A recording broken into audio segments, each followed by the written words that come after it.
what's up? Hello, my name is Emma and today I'm going to be talking about my October wrap-up. In the month of October, I actually completed 6 books, which usually I complete 5, so I'm really happy I got to another book this month. I thought I was actually only going to come into October with 3, but I started some audiobooks and I just kind of got going, so I ended up having a really great reading month and I'm super excited to share my thoughts on those books with you guys. The first book I read in the month of October is Crooked Kingdom by Bieber.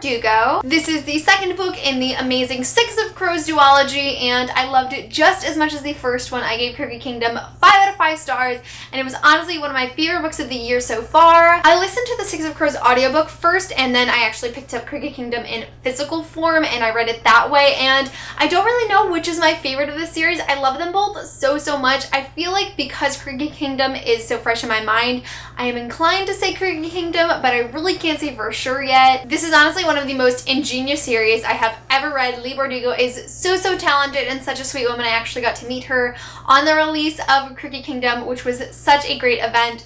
But I love her books. I loved this story so much and I'm so sad it has come to an end so soon.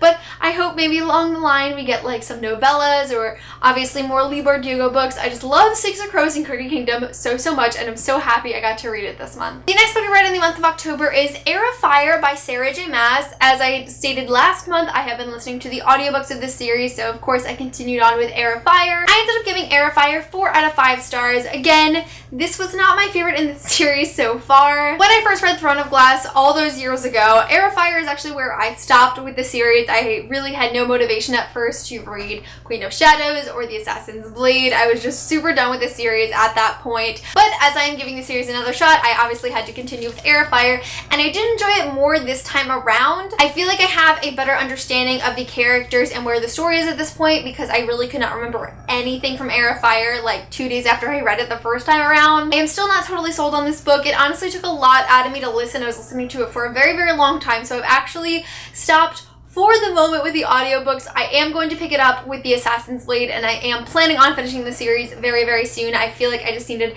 a break because this book took so much out of me. I know Queen of Shadows is very loved by the rest of the fandom, and so I'm hoping that I will like Queen of Shadows more and that'll promote me to read the books. Continuing on, Erafire just was not my favorite, but I did enjoy it much more this time around. I got really into the story, whereas the first time around I was just kind of skipping through chapters. What I find really funny is the first time I read Erafire, I only wanted to read about Selena. I was like, all these different perspectives, I hate them all, I don't really care, I just want to read about Selena. So I ended up not really grasping anything from Manon's story the first time around, but now all I wanted to read about was Manon, and I was like, I don't care about anyone else. So I did enjoy this book much more the second time around. I feel like the reason that it is a 4-star rating compared to, I think I rated it originally a 3-star, is just because I see the difference in myself as a reader from my enjoyment of this story. So it's not my favorite, but I did really enjoy it. I'm glad I read it, and I'm glad I'm continuing on with the series. The next book I read in the month of October is Carve the Mark by Veronica Roth. I was sent an early copy of this book as it comes out in January, and HarperCollins was kind enough to sponsor a review, so I do have the spoiler-free review uploaded to my channel, and if you're interested you can check that out in the description of this video. I also did a Goodreads review that is pretty detailed, not as detailed as the video obviously, but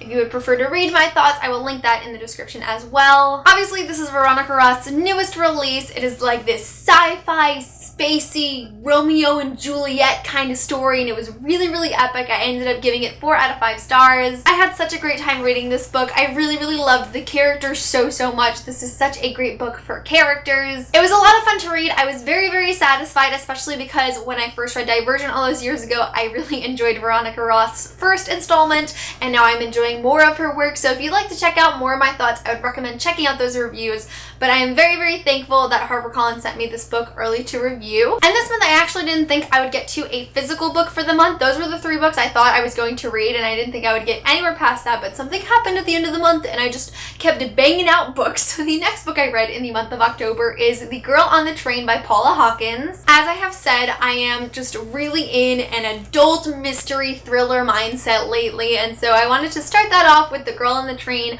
which I really enjoyed and ended up giving 5 5 out of 5 stars. I had asked on that last video when I hauled this book as well as a few other adult books which one I should start with. Everyone was like, Gone Girl! And maybe me was still Girl on the Train. I know this one isn't as highly acclaimed as Gone Girl and many people love it more, especially because they're very, very similar, but I really, really enjoyed the Girl on the Train. It was exactly what I was looking for. Very fast paced, the story kept me enchanted the entire time. What I loved most about this was it wasn't necessarily the story that was really thrilling and there wasn't like a ton of events of plot going on. It was the way the story was told that kind of kept me on the edge of my seat and was building the suspense, and that's not something I've really been exposed to as a plot-based reader. I'm normally like, give me all the action.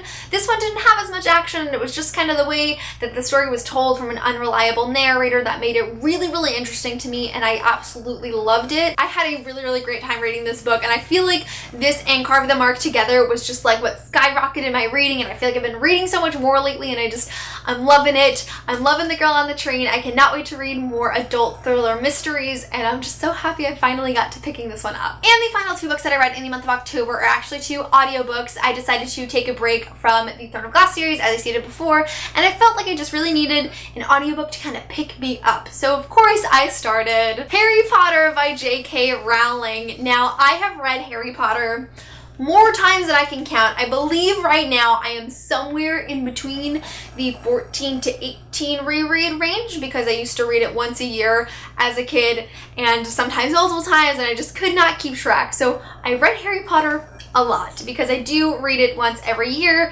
and it's getting to the end of the year and I was like, I don't know when I'm gonna have time to read these physically. So I picked up the audiobooks. I have heard fantastic things about the audiobooks. I know that we have Jim Dale and Stephen Fry as narrators. I have been listening to the Jim Dale ones and really, really enjoying them, but I am planning on listening to the Stephen Fry ones in the future. I heard some previews and his sound equally as good. I listened to these so quickly. I finished both of them in like 3 or 4 days. I know they are very short audiobooks and there's like less than 10 hours in each of these, but I have just been flying through them because I've been so much more motivated to listen to them. It's honestly like watching the Harry Potter movies in my head. Like I can see all the scenes and it's bringing everything back. I think this was the best decision for me, and just like all of these reads at the end of the month were really pushing me to get back into reading. I wasn't really in a slump. I was just more not as motivated to read, and now I'm super motivated to read because I'm listening to Harry Potter and I've been reading some great, great books lately. So I'm currently on Goblet of Fire because I have been listening to these very, very quickly and we're already in the middle of November.